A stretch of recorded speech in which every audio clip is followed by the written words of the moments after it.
Hello दोस्तों, मैं आपके बीच अवधेश पटेल फिर से हाजिर हूँ एक नए वीडियो के साथ। और आज हम बात करने वाले हैं 3.1 के कुछ अधूरे क्वेश्चन की जो एनसीईआरटी में छूट गई थी।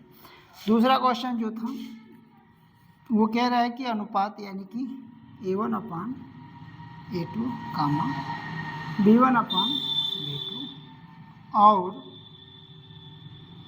C1 अपान C2 की तुलना की कर यानी कि ज्ञात कीजिए कि जो समीकरण है वह रेखा एक बिंदु पर प्रतिच्छेद करती है, समांतर है अथवा समपाती है। यानी कि तीन बातें आपसे पूछी जा सकती है इसमें कि प्रतिच्छेद, समांतर या समपाती। तो भैया आपको बस दिया गया समीकरण रहेगा, आपको बताना है कि प्रतिच्छेद है, समांतर है या समपाती। जो पहला क्वेश्चन आएगा दूसरे का पहला कह रहा है कि 5x minus 4y plus 8 equal to 0, 7x plus 6y minus 9 equal to 0।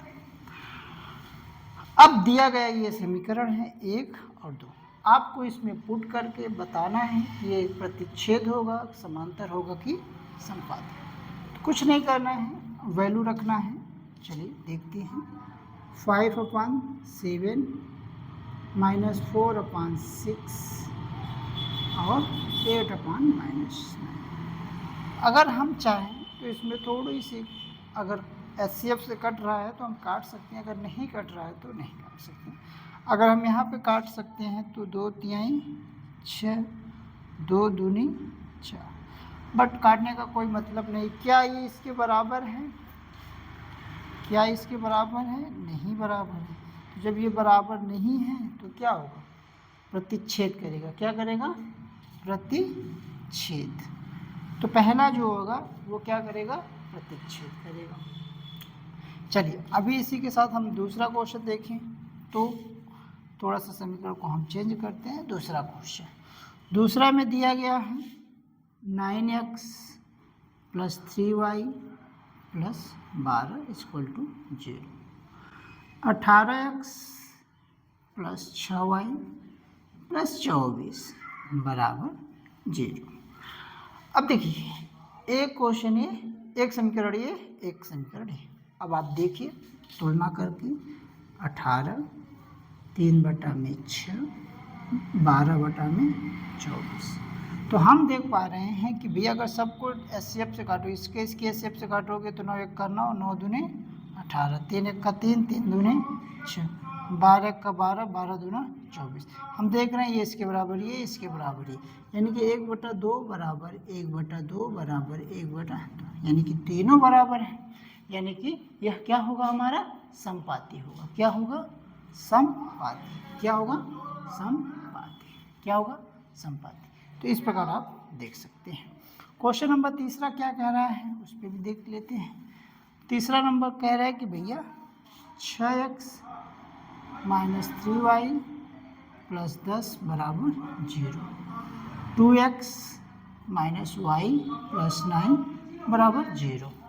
अगर यहाँ पे हम देखें कि इस समीकरण अगर आप तुलना करिए 6/2, 3/में -1, 10/9। अब देखो क्या ये बराबर है? नहीं बराबर है। 3 1 का 2 1 का 2, 2 तिहाई 6, 2 1 का 2, 2 तिहाई 6। तो अब 3/, ये माइनस से माइनस कट जाएगा, तो यानी कि ये बराबर है 3 1/3 1 बराबर, ये नहीं बराबर है 10/9 के।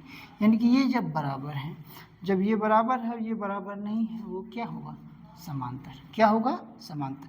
तो क्वेश्चन नंबर जो तीसरा होगा वो क्या हो जाएगा? समांतर हो जाएगा। क्या हो जाएगा? समांतर। तो हमें उम्मीद है आपको ये चीज़ें समझ में आई होंगी।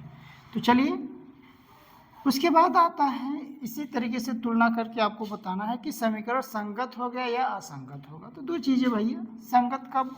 अगर वो समांतर है तो वो क्या होगा? असंगत होगा। क्या होगा? असंगत होगा। अगर प्रतिच्छेद कर रहा है तो क्या होगा? संगत होगा। क्या होगा? संगत होगा। अगर वह संपाती है तो संगत तो होगा लेकिन आश्रित संगत होगा। क्या होगा? आश्रित संगत। क्या होगा? आश्रित संगत। तो तुलना करके हम बता सकते हैं। चलिए क्वेश्चन नंबर 3 आपको बताना है कि संगत है, असंगत है या संगत। इसको तुलना करके हमें बताना है। समीकरण दिया गया है आपको 2x + 2y बराबर 5 के, 2x - 3y बराबर 7। तो इसको हम थोड़ा सा इधर लेके आएंगे तो लिख सकते हैं 2x + 2y - 5 = 0।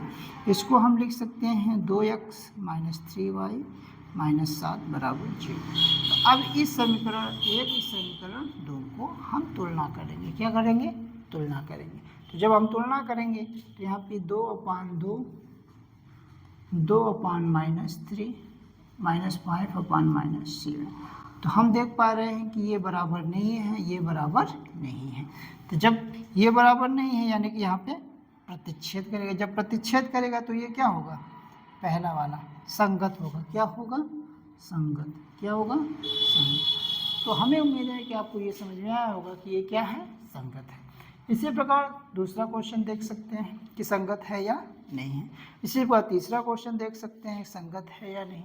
इसी प्रकार चौथा क्वेश्चन देख सकते हैं संगत है या नहीं। इसी प्रकार हम पांचवा क्वेश्चन देख सकते हैं संगत है या नहीं।